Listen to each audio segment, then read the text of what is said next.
ബാബു കണ്ടു. അഗാധമായ 2 മഹാസമുദ്രങ്ങളും കണ്ടു. വിരലിന്റെ വേദന മാറിയോ എന്നും ചോദിച്ചു. എന്നാൽ കരളിന്റെ വേദനയെപ്പറ്റി എന്തേ ചോദിക്കാഞ്ഞത്?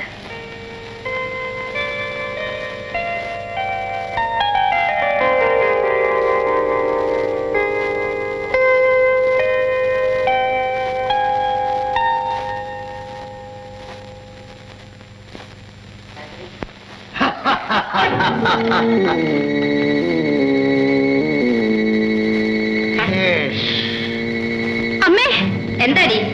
നാണുക്കുട്ടൻ. നാണുക്കുട്ടോ, ഞാൻ വരുന്നമ്മായി.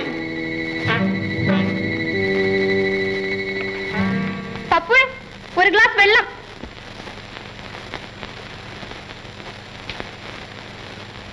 വിശക്കുന്നല്ലോ അമ്മായി, കാപ്പിയൊന്നുമില്ലേ?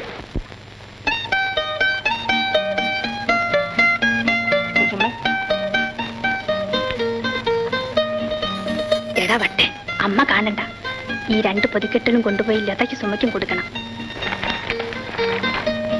പിന്നെ ഇത് നിന്റെ പാറുന് കൊടുത്തേക്ക്. യോ കൊച്ചമ്മ, ഇതവൾക്ക് പാകമാകില്ലല്ലോ. 3 ആഴ്ച ഒന്നാക്കി തയ്പ്പിച്ചാൽ മതിയടാ.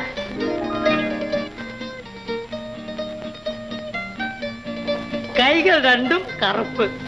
സന്തോഷം കൊച്ചമ്മ. കൊച്ചമ്മ, എന്റെ നാടകത്തിന്റെ കൊച്ചമ്മയ്ക്ക് കോംപ്ലിമെന്ററി ടിക്കറ്റ് തരും. പോടാ നിന്റെ പാട്ടിന്. പോകാമേ.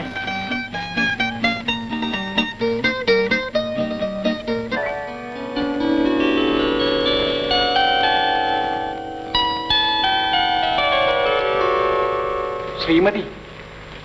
എന്താ ശ്രീമാൻ? മുറിവ് എങ്ങനെ ഇരിക്കുന്നു? നിങ്ങളുണ്ടോ? ഇല്ല. അവിടെ എന്തൊക്കെയാണ് വിശേഷങ്ങൾ? ഇവിടെ നല്ല സുഖമില്ല. കഠിനമായ ചൂടും ദാഹവും. എന്താ അവിടെ മഴ പെയ്യാറില്ലേ? ഇല്ല. മുകളിലേക്ക് നോക്കിക്കോ, ഒരു രക്തനക്ഷത്രം. കിട്ടിയോ? ഓ, സൗരഭ്യമുണ്ടോ? നിറവുമുണ്ട്.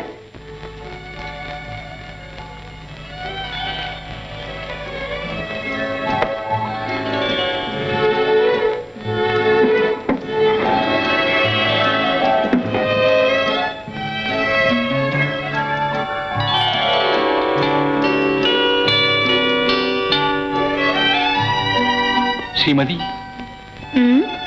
ആ പൂവെന്ത് ചെയ്തു?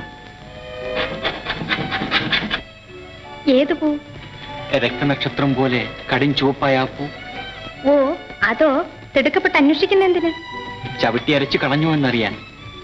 കളഞ്ഞെങ്കിൽ എന്ത്? ഒന്നുമില്ല, എന്റെ ഹൃദയമായിരുന്നു അത്. എന്നെ ആരും സ്നേഹിക്കുന്നില്ല. ആരും സ്നേഹിക്കണ്ട, എനിക്കത് ഇഷ്ടമില്ല. എന്ത്? എന്തിനാണിപ്പോ ഈ സ്നേഹമൊക്കെ? എനിക്ക് സ്നേഹം വേണം. വേണ്ട. സ്നേഹിക്കണം, അല്ല ഞാൻ മരിച്ചു പോകും. എന്ത്? എന്നെ സ്നേഹിക്കൂ. ഭാർഗവി, ഞാൻ സ്നേഹിക്കണമെന്നോ? അതെ.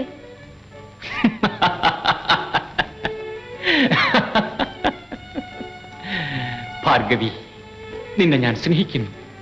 നിന്റെ ആത്മാവിനെ, നിന്റെ ഹൃദയത്തെ, നിന്റെ ശരീരത്തെ, നീ തൊട്ടു നിൽക്കുന്ന മതിലിനെ, നീ നിൽക്കുന്ന ഭൂമിയെ, നീ ശ്വസിക്കുന്ന വായുവിനെ, ഈ മഹാപ്രപഞ്ചത്തെ ഞാൻ സ്നേഹിക്കുന്നു. എന്ത്? പറഞ്ഞത് കേട്ടില്ല. നിന്റെ ഓരോ രോമകൂപങ്ങളെയും ഞാൻ സ്നേഹിക്കുന്നു ഭാർഗവി. ഭാർഗവി എന്നെ സ്നേഹിക്കുന്നുണ്ടോ? ഭാർഗവി എന്നെ സ്നേഹിക്കുന്നുണ്ടോ?